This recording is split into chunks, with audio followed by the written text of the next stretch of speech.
Welcome back to the channel. I am Christina, a herbalist, naturopath, and life coach, as well as carnivore. And this is a space where I start conversations with carnivores. And essentially, that's what it's called, podcast of conversations with carnivores, where we just talk about carnivore, all the ins and outs, the nitty gritty, some of the stuff that's not so fun, some of the stuff that's really amazing, and just get the real lowdown on what's actually happening. So I have got Lisa with me here today. She's going to be sharing her journey so far. So welcome to the channel. Lisa, over to you. Thank you so much. I'm excited to be here and share about carnivore. Honestly, I'm super excited for the conversation and to share my experience so far. Awesome. So let's kick off with how long have you been carnivore, and then jump into like what made you start to go down that pathway and start to think about carnivore? Mm-hmm. It's coming up for about 12 months. I think it was like between 10 and 12 months. I don't remember the exact date, but I went carnivore prior to my honeymoon last year. And unfortunately, it was about 1 to 2 weeks before we went like on our honeymoon that I discovered carnivore and wanted to dive in. And then I was like, oh, this is going to be really tricky to stick to it whilst, on our honeymoon. So I did go like full on into carnivore prior to going to Bali though. And like we went to Bali as well, the land of rice. So, but yeah, I felt amazing. Like even after a week to 2 weeks of trying it, I was like, oh my God, this is amazing. I found it so simple, so easy. I just really loved it from right off the bat. And even felt a little bit like slimmer within a couple of weeks. I don't know. I don't know if I was or not. But and then I went to Bali. And I was actually there for 5.5 weeks. So it was a very long trip over there. And me and my hubby started off the trip really well. We were like trying to order just the meat, and even on the plane flight we didn't eat anything. We're like, no, let's stick to this. But eventually, we have a few cocktails and that we're like, okay, we're on our honeymoon. Let's just enjoy it and worry about it again when we get home. So that's what we did. Yeah. So when I got home, I was like, oh my God, I'm straight back onto carnivore. I'm like done with, eating all of the shit and feeling shit. So yeah, I went back to it, and I've been I guess I was kind of on and off a bit for a while. And then I started 75 hard. I don't know if you've heard of that. Yeah. Yeah, I'm doing it too. Oh, cool. Yeah. So yeah, 75 hard. And then ever since then I completed it once, and I'm actually doing the second round of 75 hard. And so since then I've been very, very strict carnivore, I would say, because obviously there's no cheat meals and all that stuff. So I've chosen to eat carnivore as my way of eating, and yeah, I love it. Awesome. So I love that you went, hey, let's do this before we go to Bali Yeah, it on was our kind of bad honeymoon. timing. Yeah. And actually, yeah, the other question was, how did I end up finding it, or like going Yeah, down how that did you path? come across it? Because it's not like, when I think about carnivore, for example, and I look at like, your mainstream nutritional advice is not carnivore. It No. is, a very different sort of, thing that you're going to be getting. So for when people come across carnivore, I'm always really interested as to how did how did that start for you? Like, what happened? Did you listen to somebody? Like, did somebody else Mm. share it? Like, what happened for you? Yeah. I don't know exactly. I mean, I was definitely eating low carb already. So I was always, to be honest though, me and hubby ate a lot of vegetables and a lot of fruit. We would go to the markets every like weekend and stock up, and we loved our veggies and we loved our fruit, and we ate a lot of it. And then, so we could go for meals and meals and meals without even having meat, because we weren't like, all about the meat. So yeah, but then I guess I was trying to cut down on carbs, so I definitely wasn't eating pasta, bread, rice, or anything like that. And I honestly don't know how I saw something about carnivore. I can't remember if I searched it or it just came onto my socials or something. And then I listened to somebody. Honestly, can't remember exactly who it was. I wish I could remember. But I went down the rabbit hole real bad then. I was like, oh, sounds so interesting. And I've been on a weight loss journey, I feel like my whole entire life, like just trying to, not that I'm huge, but always just trying to get to that comfortable weight that I feel, best in. Yeah. You know, I'm now 47, so it gets harder to, I think, you know, like to lose weight and stuff. But yeah, I heard this. Yeah, I think what's that lady's name? I probably should have looked her up before I came on here. She's on YouTube and she's like, she lost so much weight Kelly on Hogan. yeah, Kelly Hogan. Yeah. Yeah. I watched her, and then obviously that other doctor. Gosh, I'm bad with names. But you know, So once there's Barry, there's yeah, Sean, there's Chafee. yeah, Like, yeah, pick one. yeah, yeah. I think I've listened to all of them now, and I'm obsessed with listening to podcasts as well. So every time I go for a walk or I'm exercising, I'm listening to a carnivore podcast to learn more, to be inspired more, and it just blows my mind that more people don't know about this, or if they do, they consider it like a bad thing or Yeah. a crazy thing to do, and it's like, oh my God, I just want to shout it from the rooftops, to be honest. I feel the same way in the sense of like what it has done for me. But the interesting thing is because I'm a naturopath and you know I'm in that field with like you know a lot of my friends that have been on Facebook, for example, are alternative health practitioners. So it's Mm-hmm. been really interesting for me, kind of going, you know what, I'm doing this thing and have them on the periphery kind of watch what's actually happening. Now, some of them have actually joined in and they've seen what I've been doing and gone, yes, I'm going to jump in and do that too. Mm-hmm. Others are kind of like just watching on the sidelines, and every so often I'll write a post that says, I'm not dead yet, Mm-hmm. and doing super well. And so it's interesting because we, of course, you know, we've dedicated our lives in many ways to actually understanding nutrition and plants and vegetables and fruits and like what we should be eating and all of that type of stuff. And Yeah. this is completely opposite to what we've spent, you know, years learning about to be able Yeah. to prescribe for patients. So um, Mm-hmm. Yeah. it's always interesting. Yeah. Very interesting. I mean, I was brought up as a vegetarian by my mom. So Oh, that, wow. yeah. I stopped living with my mom at about, I don't know, 13, 14, I guess, and started eating other foods after that. And then sort of just went down a normal Australian diet. And then I went vegan at one point, like fully strict vegan. I watched a couple of videos because my girlfriend's vegan and she's like, oh my God, watch this video. And then I was like, oh my God, I could never eat another animal. So I went vegan like overnight, and I was strict vegan for 3 years. And I don't know whether I felt better, to be honest. I don't know. I just did it. I don't know why. And then yeah, one day just, you know, my new partner came into my life and just started eating, you know, introducing foods again. I was like, oh yeah, this is good, you know. So then I went back to eating everything. And yeah, it's so interesting, like what we're taught and what we do throughout our life as far as different ways of eating and crazy diets and no Yeah. fat. I went down all of the roads, like, you know, fat free this, and oh, I was like, wow, crazy.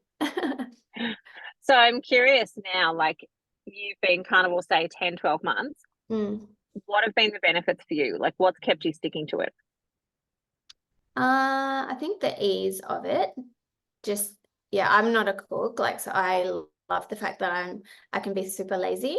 You know, no chopping veggies and all the preparation and all the stuff, and you know, no food wastage anymore. We used to throw away a lot of food. So I just love the simplicity of it. I can't say because I didn't really have any health issues to say whether I've had any benefits as far as like Mm-hmm. health issues goes. And I haven't like gotten super lean. Like I have all of my fat hasn't like left me yet, but I don't know if that's just something that'll happen, you know, over time. But I'm also eating probably this might be a good question for you to answer actually about dairy because I've got a little bit of an addiction to dairy. So I could be having too much dairy. I'm not sure. So, but yeah, why have I stuck to it? Just simplicity and listening to podcasts and listening to people heal themselves. I'm Yeah. like, well, whatever's happening on the inside of my body, like if it's going to prevent me from getting, you know, diseases and stuff that you get when you're older, because, you know, and medications and all that other stuff that people go on, if I can prevent that from eating this way, then I'm all about it. Yeah. Yeah. I hear you there. It's an interesting one having you come from like not actually having like a sickness beforehand and so on. So for you, it's more like optimal health. Like I'm really trying to optimize my health by doing this. And that for me is like, you know, as we progress through that conversation of like, what do I want to be like when I'm 90? Like, do I want to be the 90-year-old that's got, you know, a bucket load of medication that has to, you know, utilize all of that to stay alive, basically? Or do I want to be the one Yeah. still riding the bike and still out doing stuff and walking the beaches and doing, you know, all of the things that I actually really enjoy in life? And I think that's where the Yeah. optimal health stuff comes from, of like, who do I want to be when I'm 90 in all of this? Mm, yeah. Yeah. Like my hubby's sort of on board and sort of not. So like we buy all of the meat and everything, and all of our main meals are carnivore. But then, you know, unfortunately he'll go and have, you know, snacks in front of the TV, and he'll eat like barbecue shapes and whatever else. And I'm like, babe, like that is not even food. What are you doing? And like I said to him, I'm not like trying to convince you to do anything, but you know, you're my husband and I want you to live a long, healthy life. You Yeah. know, like fast forward 10 years, do you want to be feeling good, looking good, you know, have energy, all the things, you know, or do you want to be getting diseases from eating food that is poisoning you? Yeah. It's a little And I bit love frustrating. that. It's not actually food. My husband is fairly similar in that I call it, he wants to eat the steak, but he also wants to eat the cake. I'm like, you Mm. can't have both. Pick one or the other. Yes, exactly. Yeah, because I make the most delicious, like very fatty meals, you know, because that's what we're allowed to do on carnivore, you know. So Mm. we'll have this delicious meal that's, you know, satisfying and, you know, fatty and whatever. And then he'll go and eat, like the other day he had Lindt chocolates. I'm like, no, you're not going to like the results, babe. Like you can't have, yeah, like you said, you can't have both. You need to really pick one or the other. So anyway, we can only do what we can do, and then they either come or they Exactly. Yes, exactly.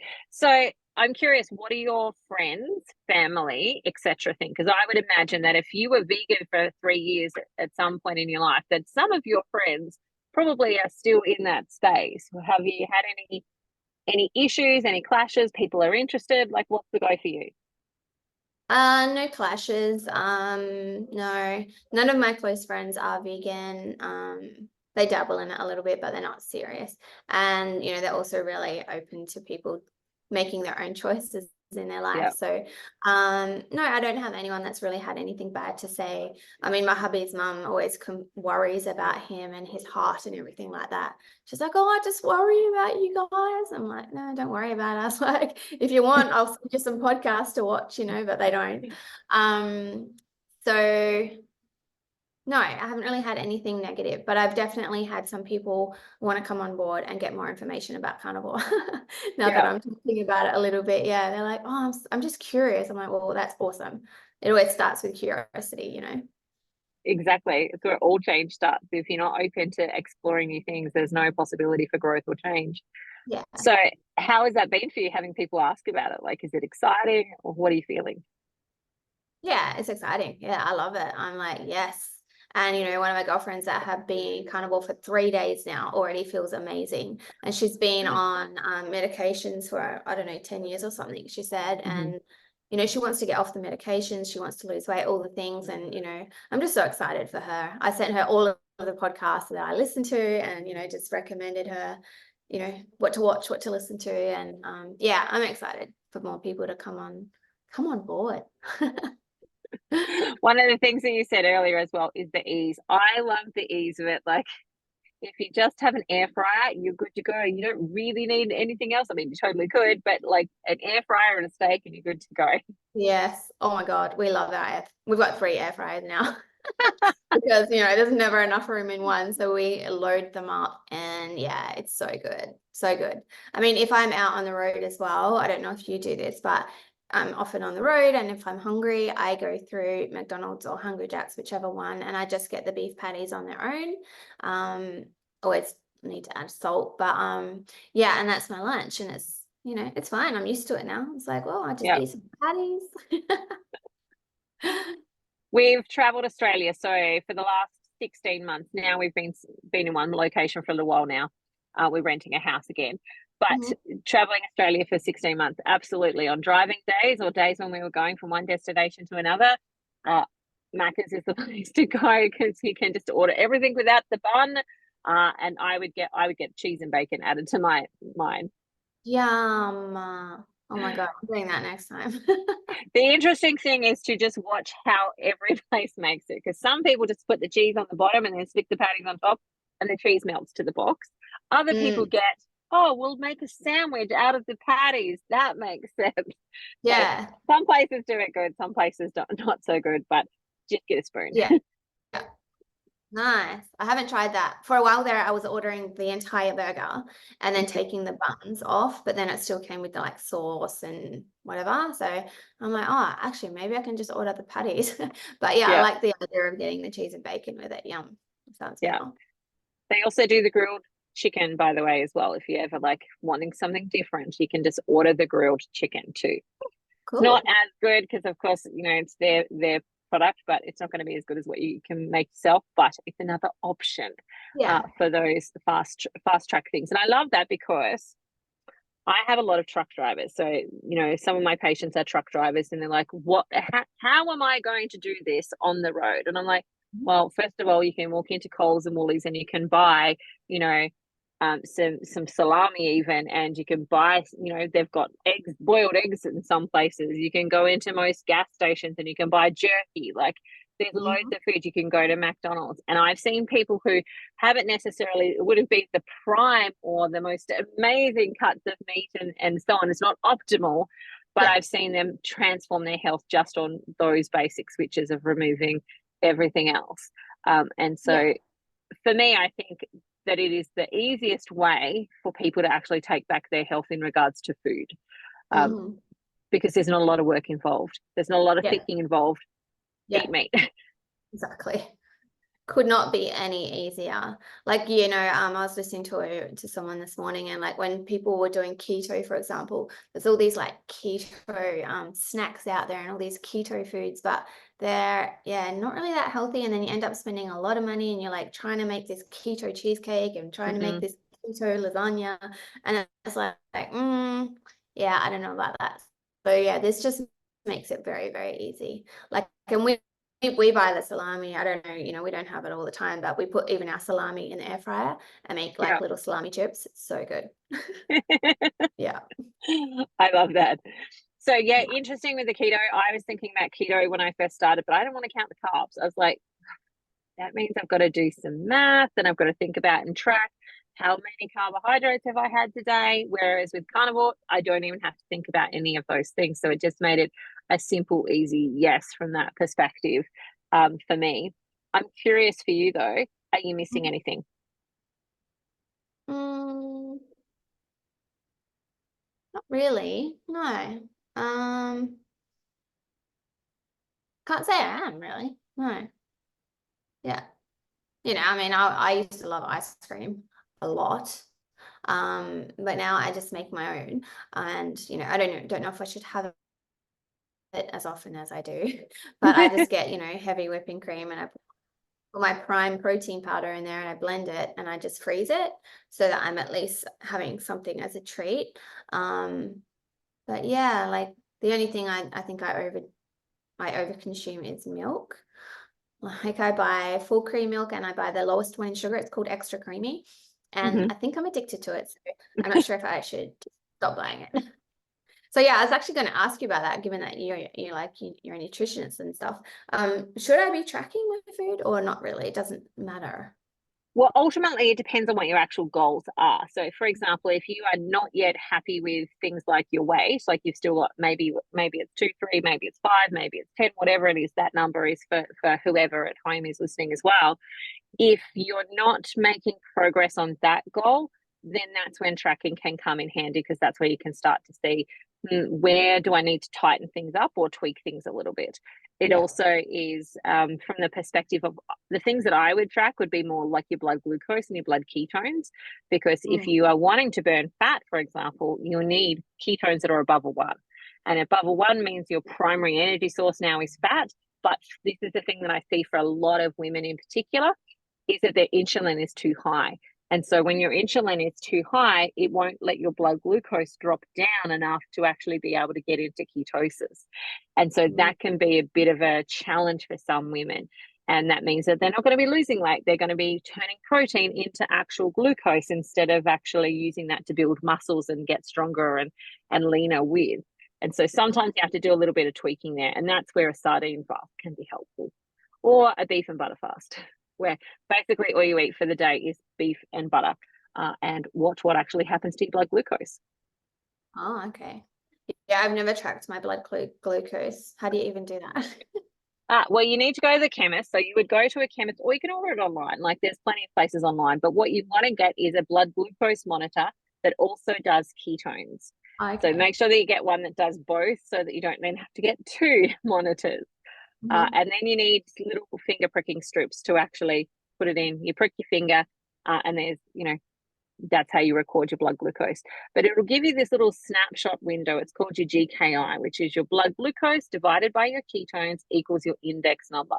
And the lower that index number is, the more you're actually moving into places like autophagy, which you probably have heard about in some of the podcasts that you've been listening to, where you're doing the reverse aging process, where you're lengthening your telomeres and you're, improving your cellular health, and you're improving your mitochondria and those types of things. And sometimes it's just a little bit of tweaking that can help people start to take off in the goals that they want to achieve. So really, from my answer to that question is, it depends on what your goals are. So some people are like, I'm happy as Larry, I'm just eating what I'm doing, and I've got good energy and I'm feeling great. But if there's some goals that you're still trying to achieve and you're not quite getting there, that's when tracking some of your macros can be helpful. Tracking your blood glucose and your ketones can be helpful, just to kind of find out, what tweaks do I need to make to amplify the effects that I'm putting in, or receive more of the benefit of what I'm putting in. Yeah, cool. Awesome. Good to know. Good to know. So I'm curious for you. You said 75 hard, which is actually how you and I became Facebook friends. Yeah. Because I was in the Aussie Carnivores group sharing about how I was doing 75 hard. And you're like, I'm doing 75 hard. And I'm like, yay, let's be friends. Yeah. Carnivores that are doing 75 hard. So good. And so I've been watching your 75 hard journey, and because you're ahead of me. So I've been watching your journey going, okay, I can do it. I can do it. Yeah. But the other thing there is, I'm curious if you have noticed whether on Carnivore, any differences in your performance in regards to workouts and so on. I feel like I've always got pretty good energy, but I don't know if I lacked energy before. I think I always used to get a little tired in the afternoon, prior to being carnivore. So I think carnivore is allowing my energy to stay like quite constant throughout the day. I mean, at nighttime when I'm tired, I go to bed early, but I also get up super early. But I sleep well. I obviously get 2 workouts in a day, not a problem. And feeling good. I think that's really interesting, that it's a common thing that I hear from other carnivores too, is that they wake up early, but they go to bed early. Like, I'm like to be in bed by about 8 p.m. I am totally early to bed, early to rise. What about you? Yeah, I love it. We always walk with the sunrise, like get up super early, and we're down the beach, watching the sun come up, and I love it. It's the best time of the day. And I love going to bed early. I mean, I used to be so different. I used to be a night owl and like a party animal, and my life has completely turned around. But definitely in a different phase of my life now. So and super grateful for 75 hard as well. Like, I'm so glad that came into my life. I love that journey. Yeah. I'm curious as well. Sorry, I was just going to say, I feel like the only way I've been able to stay on 75 hard and stick to the way of eating and the no alcohol and all that, I feel like it's thanks to carnivore, to be honest. I would agree with you there, in the sense that it's like, I certainly wouldn't have been able to do 75 hard prior to carnivore. Like, I'm coming up to, 625 days now for me of carnivore. And so prior to that, I would not have had the capacity to be able to do that. But I also think that in some ways, as carnivores, you almost have got a slight advantage on being able to complete 75 hard. Because if you've been doing carnivore prior to starting that, tick, check, you've already got the diet covered. Like, every morning I wake up and I fill out my little app and I go, oh, yep, no cheating, diet followed. I know that I'm not deviating from those things. There's not even a Yeah, question as to whether that's same. going to be something that I'm going to do or not. So I'm Yeah. curious, how did you come across 75 hard? Where did that come in for you? I tried it once a year or two ago, but I only got up to day 9, I think. And that was just because some friends had said they were going to do it. So we were all going to just sort of do it together. And I don't think any of us did it. But yeah, this time around, it was another girlfriend. It was around Christmas time. And she's like, in the new year, I'm going to do 75 hard. I'm like, I'm doing it too. Yes, let's go. And because I've heard of it before, but I, obviously didn't complete it. And so we started on January the 8th, and she unfortunately, due to her life and kids and all that, wasn't able to stick with it. I think she got to day 20, but I'm like, nah, I am committed. I am in for this one. And yeah, I got through to and completed it, super proud. And then I had 2 days off after I finished it just to, eat whatever I wanted, have a couple of cocktails, which were yummy. But I actually ate so much crap and I felt so rubbish. I'm like, why am I doing this? Like, all the carbs, all the sugars, all the things, and I felt disgusting. So after 2 days of doing that, I was like, okay, that's it. I'm starting 75 hard again on Monday. So I just had the weekend off, and then Monday morning I was like, oh, let's get back to feeling good again. Yep. So yeah. And I think sometimes we kind of need that. Like, I know it's probably not the right thing to be saying, but I think that sometimes you need to feel crap to remember how good you are actually feeling and Yeah. why you're actually doing what you're actually doing. Like, sometimes you need that as that thing that helps keep you moving forward. Yeah. Yeah, I agree for sure. I think I'm up to day 12 now of round 2. So let's go. I've just hit day 40. So I'm curious for you, are you going to do the whole live hard challenge? So you're going to do the 30 days and then the next phases, or are you just going to do 75 hard again? Well, my app is actually telling me I'm on phase 1. Because that's just how it works. Because I finished 75 hard, when I went to start it again, it straight away put me into phase 1. So, which is everything in 75 hard anyway, plus 3 extra steps, which I'm doing, not a problem. But yeah, when I get to the end of the 30 days, I don't want to stop because I'm going to Japan in June and I want to feel good. So I want to I just want to do the 75 days prior to going away. So then, yeah, it's going to be another holiday where I'll probably mess it all up. But yeah, I just know that, this is the way of life that I want to stick to long term. Yeah. Mm. So I'm curious around that in regards to your long-term projection. Like, when you say that, do you think, you're going to be doing this for the next 10 years, 50 years, like however long you have left? Like, what are your thoughts around this so far at this point in time? I feel like it, yeah, and I hope that I stay this way. I think once you learn the knowledge and you hear all of this stuff, you can't unlearn it, and you can't be like, okay, well, I'm going to go and put all that rubbish in me, which is going to, cause disease and cause all this crap, and give me a less than, vibrant life. Like, I don't know. It's like once you know better, you do better. So Yeah. I feel like I really want to stick with this. Maybe I'll have something out of carnivore every now and again. Who knows? But yeah, I said to my hubby the other day, I want to travel the world and I want to find retreats around the world because I'm into retreats. I love doing that sort of thing, like, the whole breathwork, meditation, massages, but I don't want to eat vegan food. Yeah. So Yeah. I need to find carnivore retreats. And actually, I found someone on Instagram that said she's gonna create one soon. I'm like, so yeah, I'm just gonna travel the world, going to carnivore retreats and meeting up with. I know over in America they have a lot as well, and they have these meetups, MEAT meetups. Yeah. I want to go. I so want to go. I've done a couple of those meetups when we've been traveling Australia. So we had one up in Townsville and, one in Mackay and a couple of other different places along the way as we were traveling, which was so fun. Oh, cool. Yeah. Oh, what about I wasn't involved? But it was so fun to actually connect with other people that are doing the same thing. They've got the same vibe. Like, there's just this special connection.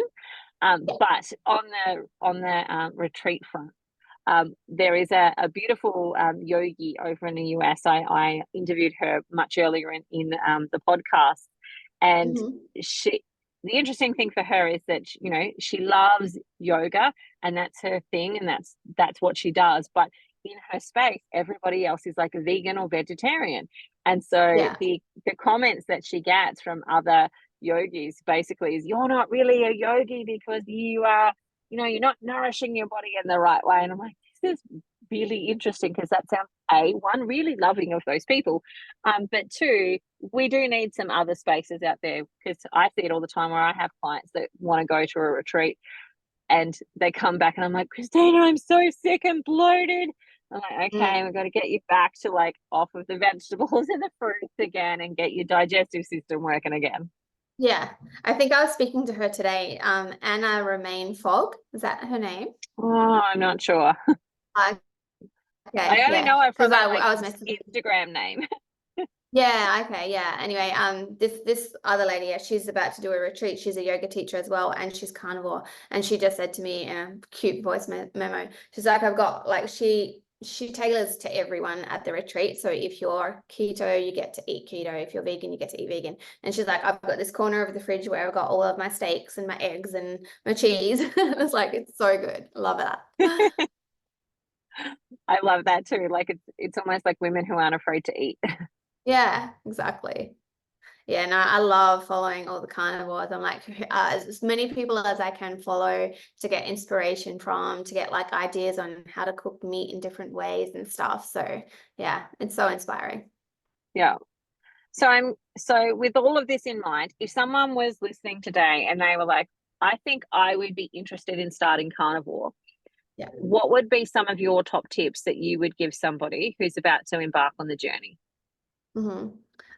Definitely like plug into podcasts. So like find some really good ones and Have you just got some favorites? Because I know you've mentioned podcasts a couple of times. Like, do you have some actual favorite ones that you would really recommend for people to watch or listen to? Yes, I do.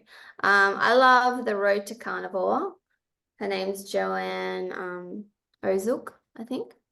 And she's awesome. You know how some people are really easy to listen to as well, and you can just like listen to them for days. She's really nice to listen to.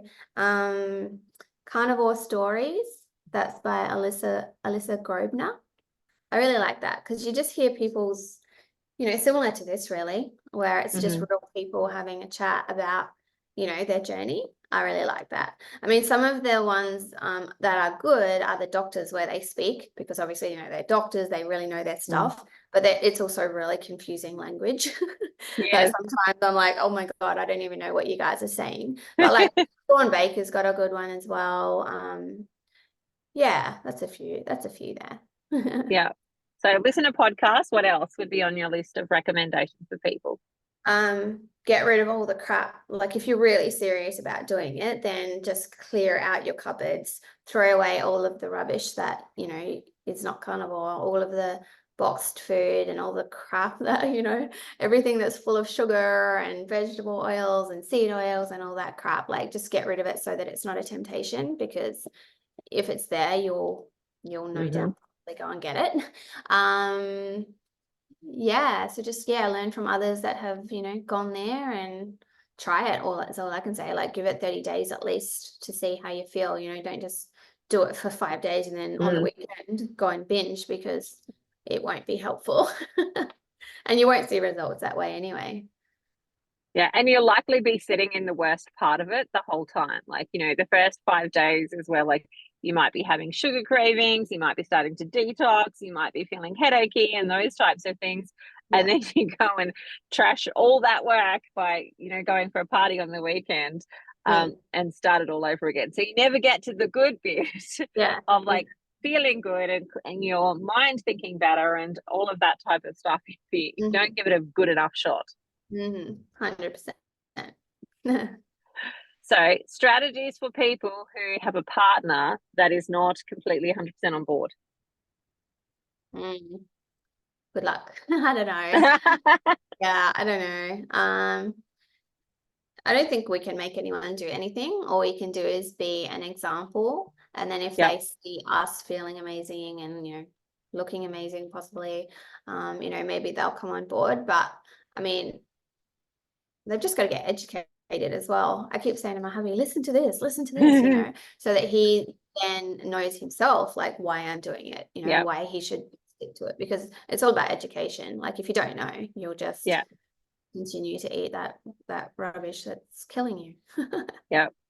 And I love Mm. that you just brought up be the example. Like for me, when I started carnivore, I started from my own health. I had diabetes, so my blood glucose was really high, so I should have been potentially in hospital on an insulin drip. And I just went, no, I know how this works, that I'm not going down that pathway. I'm going to take responsibility for my own health and do something that's completely drastic. And so I just went, bugger everybody else. I'm just going to focus on me in that regard. And now, like, you know, 3 of my kids are doing 75 hard with me. They've chosen to go keto. So they're kind of keto slash ketovore. So they're not 100% carnivore yet. But me being the example of what I'm doing in my life has led them to actually make decisions in their life that's been really beneficial for them as well. So I love that you pointed that out, be the example and lead the way and show the way. And yeah. Did I see that you're a mum of 7 children? I am a mum of 7 children. That's why we're in this big giant hiatus. Wow, you've got your hands full. But yeah, definitely to be a good role model and, like you said, an example for them. And and then at the end of the day, when they grow up and are old enough to make their own decisions, they will. But yeah, just do the best you can do. Yeah. And that's all you can hope for. Like, do the best that you can do, lead and guide and show the way. And for me, I look at it with my kids and I go, okay, my example has, like, I've shown them, I've lost 43 kilos of weight. I've shown them, well, if you need to lose weight, here's how you do it. If you need to reverse diabetes, here's how you do it. If you need to grow back your hair, here's how you can do it. Like, my life has been an example to them, and they then have that lived experience of knowledge and education versus just someone telling them the stuff. Yeah. I have a question actually. So if you're like being really strict carnivore, what do you have as a treat?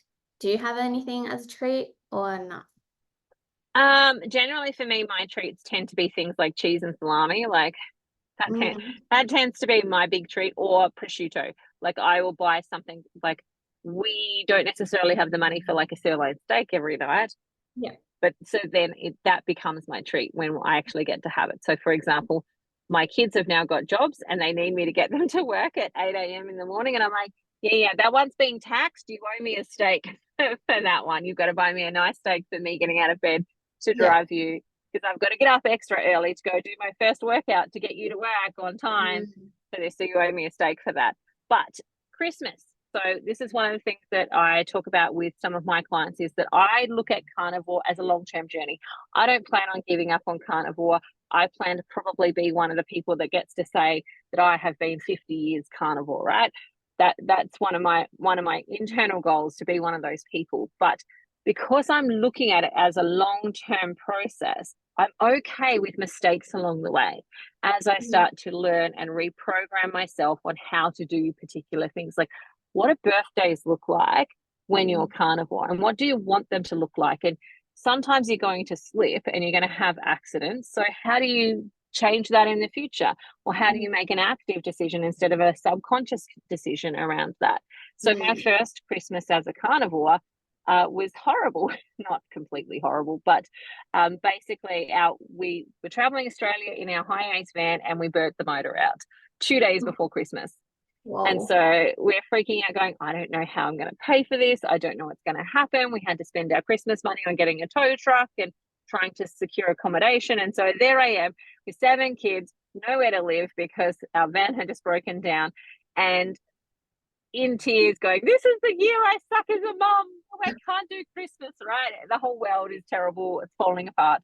But that year, most of our Christmas lunch was carnivore. It was, mostly meat, and there was some salads and stuff for my kids, and then there was some desserts, and I had pavlova. That was the one thing that I let myself that year have, was like the cheap, crappy pavlova, because that's my favorite thing when it comes to those types of things. And I vowed next year I'm going to do better. So this year I did do better.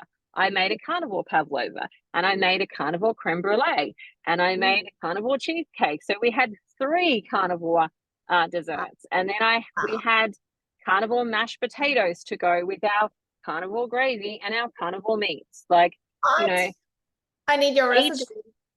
I used to steal them from people off the internet as well.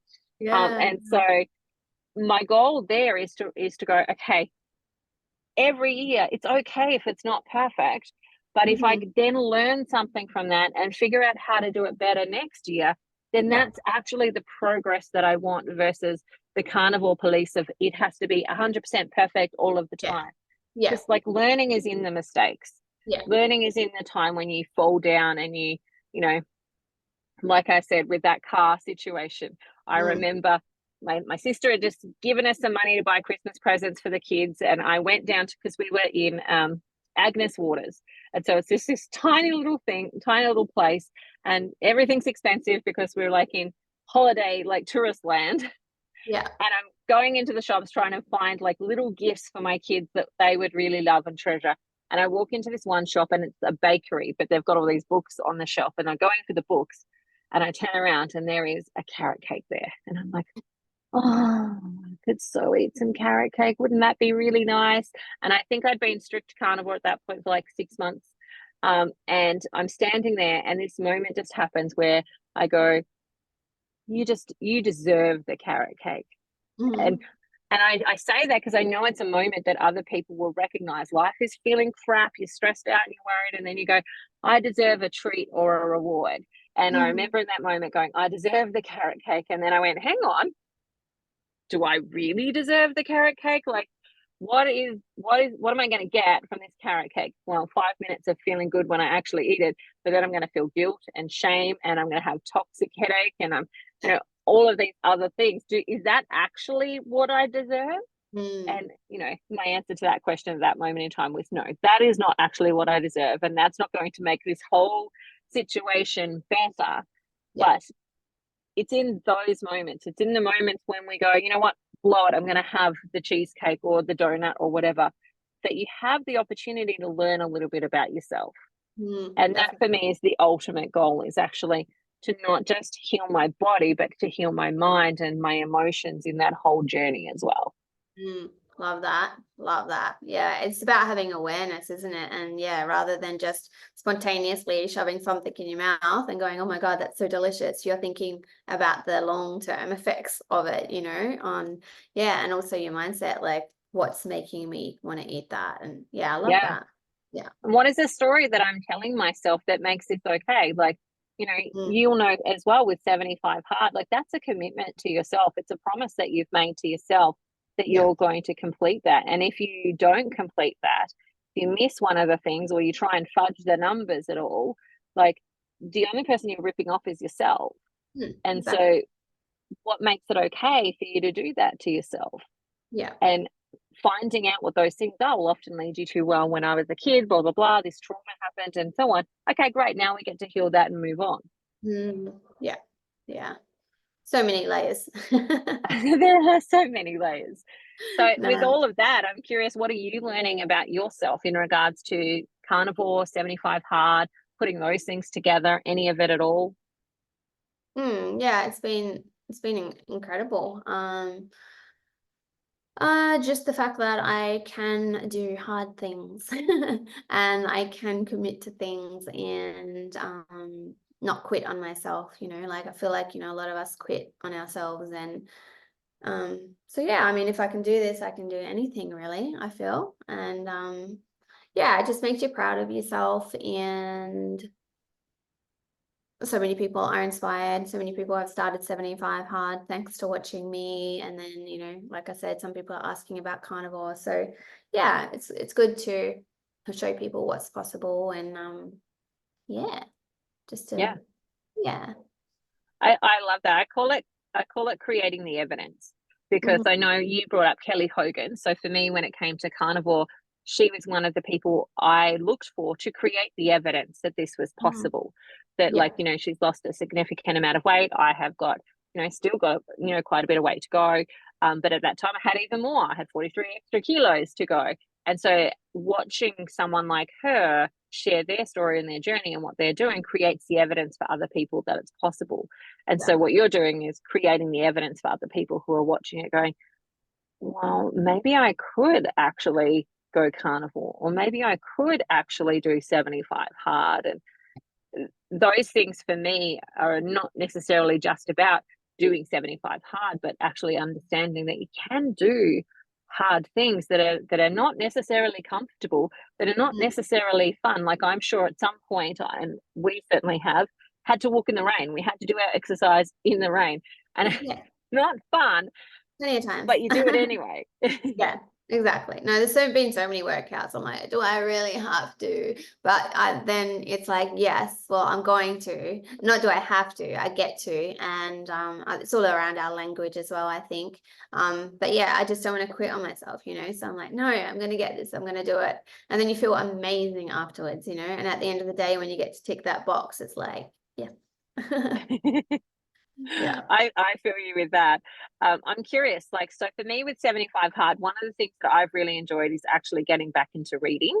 Because, in my job, I do a lot of reading online, like, articles and like research and all of that type of stuff. So I just put books aside, and I hadn't read books in ages. And so getting back into like, okay, I've got to read 10 pages of something, has been really helpful for me. What are, for you, what are some of the amazing books you've read or insights you've learned during that experience? Yeah, I loved this part of it, having to read 10 pages a day. Sometimes it was more, but the minimum of 10. And the first book that I read was called The Slight Edge. And I love that book so much. And I feel like it was perfect for 75 hard, because it was like all about habits, and very, very tiny habits that done daily over time create huge results. Like you're either going to go down the success path or down the failure path. And, knowing that I'm on the right path is just like so empowering. So I freaking love that book, man. I've told everyone about it. The second book I read was,